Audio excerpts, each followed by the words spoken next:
Saudações a todos. Vamos hoje retomar o nosso encontro falando um pouco sobre a principal dúvida ou talvez curiosidade do qual muitos ficaram depois daquela primeira apresentação, que fomos desmistificar algumas coisas que estavam ocorrendo em redes sociais e principalmente ali através do WhatsApp, né? Sempre lembrando que não é para desmerecer nenhum trabalho, nenhum colega, nenhum pesquisador, apenas para lançar um pouco mais de luz aí em relação às dúvidas, para que você se sinta mais seguro, para que os seus familiares se sintam mais seguros, de que naturalmente nós vamos encontrar sim as melhores respostas. A principal dúvida que foi trazida era do que se trata essa revisão sistemática ou essa meta-análise. Melhor dizendo, nós temos revisões, essas revisões podem ser de diversas naturezas e também teremos aquelas revisões que seguem certo rigor, que seguem um sistema e que muitas vezes as suas análises que constam ali passam por novas análises. Então é isso que nós vamos chamar então de meta-análise, é a análise da análise.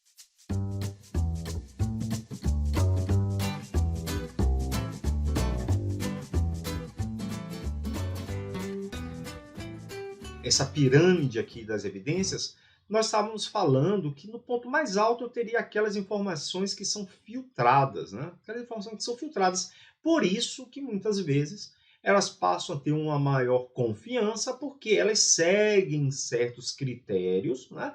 Com maior ou menor profundidade ali de análise, mas elas, de certa forma, elas não são os dados primários ou não são simplesmente a opinião daquele especialista, tá bom?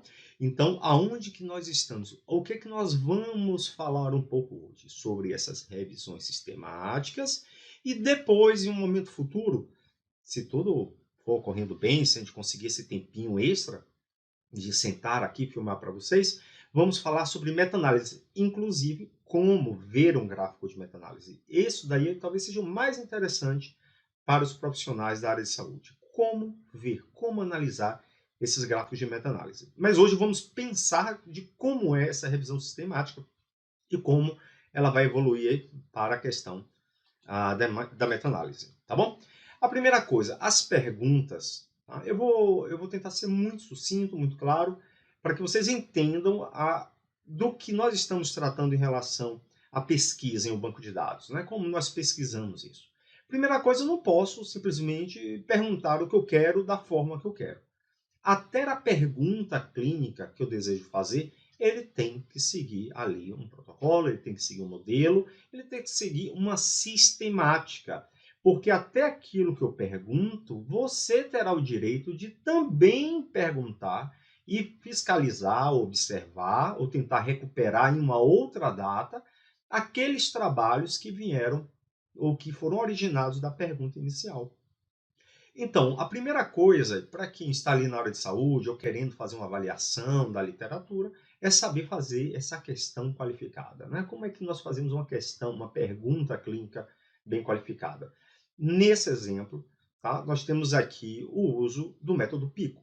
Né? Então, o que é essa metodologia, esse método PICO? Né? Simplesmente eu vou ter que criar aí, né? Depois vocês vão aprender um pouco mais sobre isso, né? Sobre os descritores booleanos.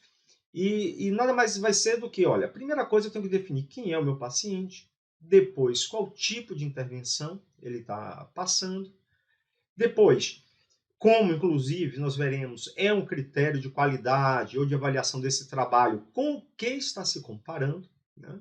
É muito fácil você introduzir um tratamento ou uma intervenção e não comparar com nada. Né? Então, talvez esses sejam os trabalhos mais simples. E eles, muitas vezes, podem ocorrer porque não existe uma alternativa ali, já em uso pelo paciente ou pelaquela determinada população. Quando ocorre, quando é algo que nós já sabemos que existe, nós devemos dar sempre preferência ao novo ser comparado com aquilo que já sabemos, que já temos a magnitude daquele efeito. Já sabemos quais são as consequências, nós sabemos como é que ocorre a progressão daquele quadro clínico, já com aquele padrão que é previamente utilizado. Né? Aquele padrão ouro, aqueles medicamentos que já estão há muito tempo ajustados para aquele tipo de quadro. E por último, o desfecho. Tá? O desfecho é algo que também nós estaremos observando nesse período em relação aos trabalhos que estão sendo publicados, que podem variar de diversas formas. Muitos podem perguntar se o desfecho se está impactando em relação à mortalidade. Outros pode ser um desfecho em termos da prevenção daquilo, se previne ou não. Outros podem dizer o menor tempo, né, de permanência em um leito hospitalar. Ou seja, os desfechos, que aqui é representado pela letra O, de outcome, né, eles podem ser tantos aqueles benéficos como também os deletérios. Tudo vai depender da pergunta que você faça. Então, ficando muito claro, até a pergunta, quando um pesquisador ou um médico ele vai se referir qual a melhor opção, ou seja, como encontrar aquela melhor evidência, ele também tem que estruturar uma questão bem qualificada para poder fazer. Tá? Então, veja que nós estamos apenas comentando um pouco daquilo que virá a ser ou nascer essa revisão sistemática e essa meta-análise. Né? No momento eu vou colocar elas bem próximas, mas no momento oportuno a gente vai tentar dividi-las e ver as suas características e, claro, quais são suas diferenças e o que cada uma pode contar para a gente. Ainda que, quando eu pego um único trabalho que se dá o nome de revisão sistemática com meta-análise, aí sim eu tenho todas as etapas completas. Né? Mas nós devemos ter em mente que uma coisa é revisar, outra coisa é revisar de maneira sistemática, ou seja, eu sigo um rigor, eu sigo um protocolo, eu sigo um processo para poder fazer essa revisão. E por último eu fiz uma revisão, segui um determinado modelo e fiz um tratamento estatístico, tanto para avaliar os resultados, quanto a força e a qualidade desses resultados. Por exemplo, nós temos hoje o método GRADE, né, ou digamos assim, a sistematização GRADE, né, nós temos outras, né, provenientes inclusive de Oxford, que vão dar justamente a qualidade dessas evidências com base nessa literatura.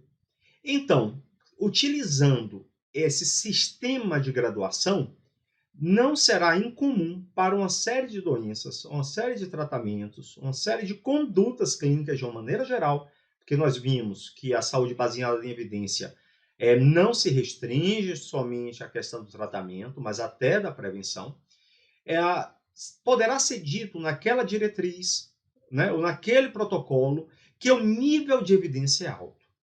E aí que fica a parte mais bonita de nossa história. Quando, por uma questão de organização e fundamentação científica, você diz que você usou um sistema, tá? Que é o sistema GRADE, né? O sistema GRADE. Nós utilizamos essa sistemática para poder afirmar que o nível de evidência é alto. Como é que nós devemos entender? Que, por definição, há forte confiança de que o verdadeiro efeito esteja próximo daquele estimado. Isso é uma forma extremamente simplificada comparado com o modelo que Oxford propôs há muito tempo em relação aos graus de evidência, um A, um B, 2 e assim sucessivamente. Tá bom? Porém, não quer dizer que ele seja menos útil. Ou ainda que siga uma forma menos rigorosa. Esse sistema vai sim atribuir pontos e descontar pontos em relação à qualidade daqueles artigos, ou daquelas publicações, ou da fonte primária daquela evidência, para poder sim falar o nível de evidência.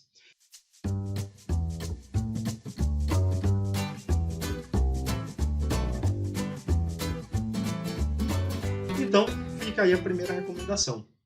Ao se tratar de nível de evidência, falou, olha, existe alta evidência, seja muito claro, diga qual é o sistema que você está utilizando para afirmar que aquilo é alto ou ainda muito baixo. E quando eu falar que aquele sistema, ou que aquela evidência, o nível de evidência é muito baixo, eu tenho que entender o quê?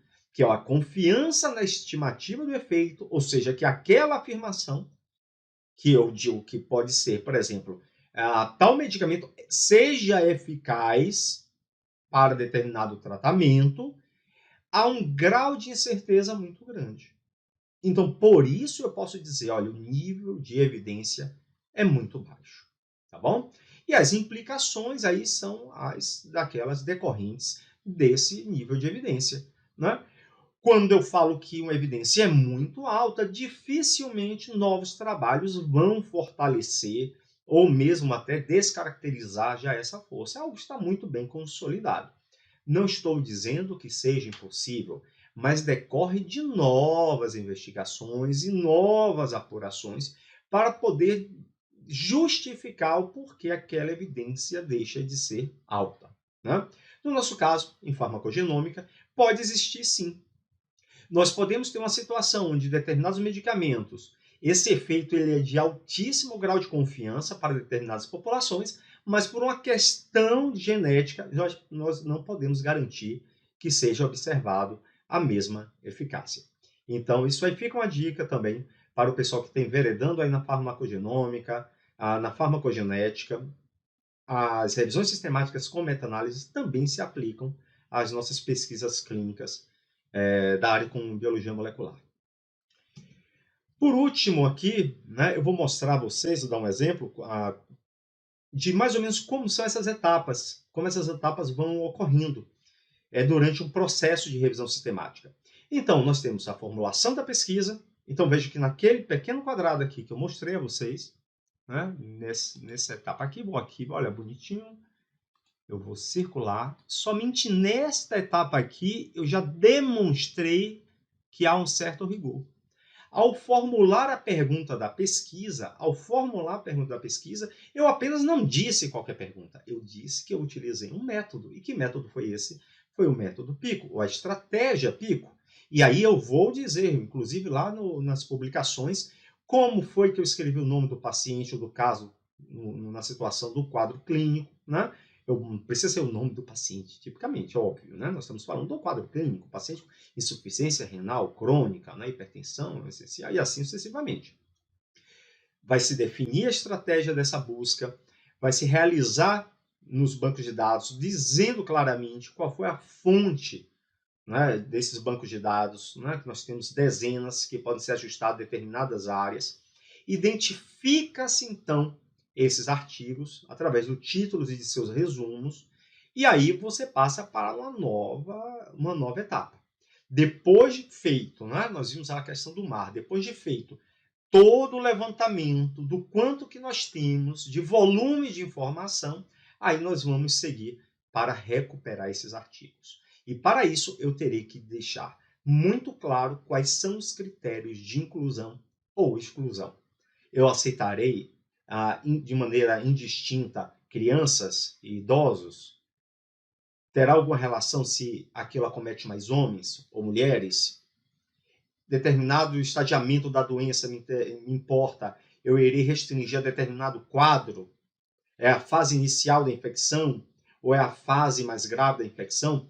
Então, tudo isso eu vou utilizar como critérios de inclusão e exclusão para poder pegar aquele mar de informações e transformar ele em algo mais reduzido para que eu possa analisar.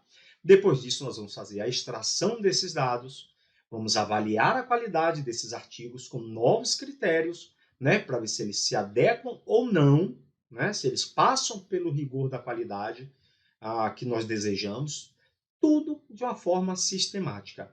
Vamos realizar uma síntese e aí vamos, após isso, interpretar esses resultados, fazer a redação desses resultados e, por último, aquilo que nós esperamos que seja muito bem feita, submeter uma publicação. Espero que tenha sido útil e, quem sabe, nos vejamos mais uma vez para entrar em um novo detalhe, um novo comentário ou, quem sabe mesmo, fazer alguns cálculos.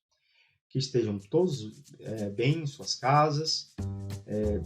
Minha gratidão pelas mensagens de apoio ou de dúvidas e vamos sempre melhorando, tá? Que fiquem todos bem e até o nosso próximo encontro. E vamos à linha de frente, vamos trabalhar e fazer o que nós podemos nesse momento.